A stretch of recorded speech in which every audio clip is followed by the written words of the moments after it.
Votre émission médicale vous est présentée en partenariat avec santémaghreb.com, le guide de la médecine et de la santé au Maghreb.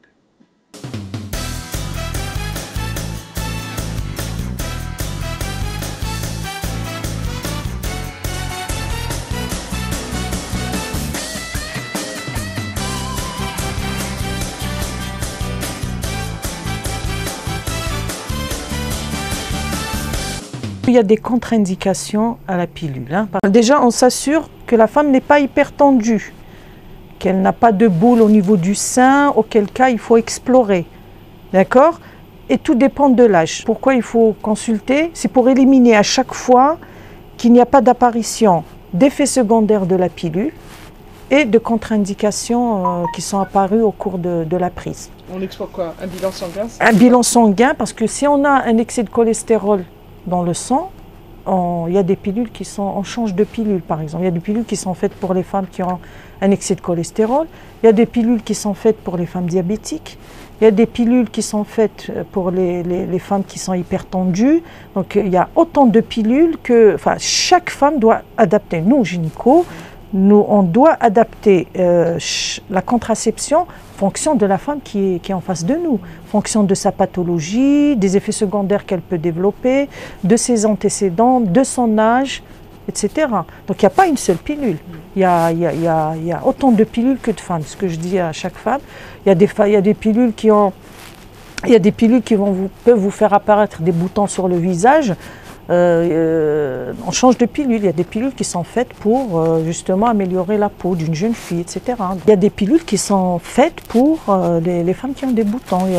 C'est d'autres progestatifs qui sont... Enfin, je ne vais pas rentrer dans les détails. Mais il y a autant de pilules que de femmes. Donc voilà.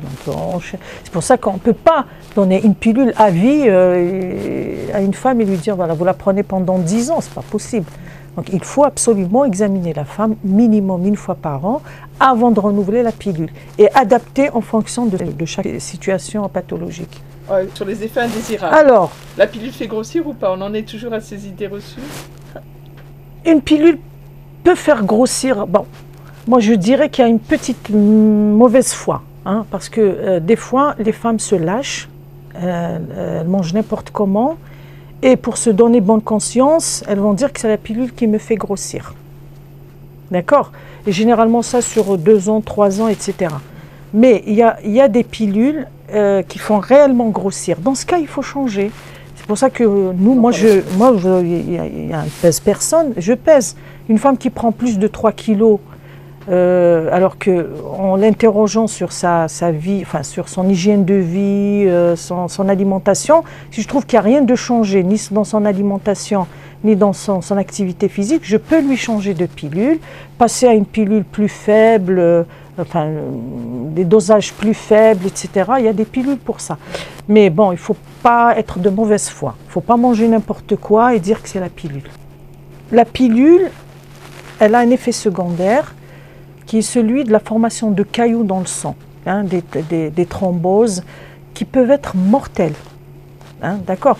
Quand on fume, c'est-à-dire, ce risque-là existe. Ce risque-là existe pour toutes les femmes qui prennent la pilule, mais il est très minime. D'accord? Je vais vous donner un exemple. Si vous conduisez ivre, vous avez beaucoup plus de chances de faire un accident.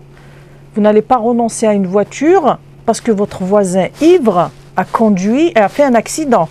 Pareil, pour la pilule, on sait que ce risque existe et qu'il est multiplié par 9. 9 cas sur 100 000 sont provoqués, des thromboses veineuses peuvent être provoquées par la pilule chez les femmes qui fument. Donc on ne doit pas fumer quand on prend la pilule. C'est pareil que quelqu'un qui conduit ne doit pas boire. C'est pas la faute de la pilule, c'est la faute à votre association Après, on va dire que c'est telle pilule qui n'est pas bonne. C'est pas vrai. C'est notre comportement. On ne doit pas fumer. Ça, on n'arrête pas de le dire. On ne doit pas fumer avec la pilule. Maintenant, on n'encourage pas, mais il y a des pilules aussi pour les femmes qui fument.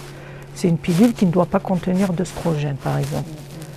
On n'encourage pas. Je ne vais pas dire à une femme, écoutez, je vais continuer à fumer, je vous donne cette pilule. Non, on n'est pas dans ce discours.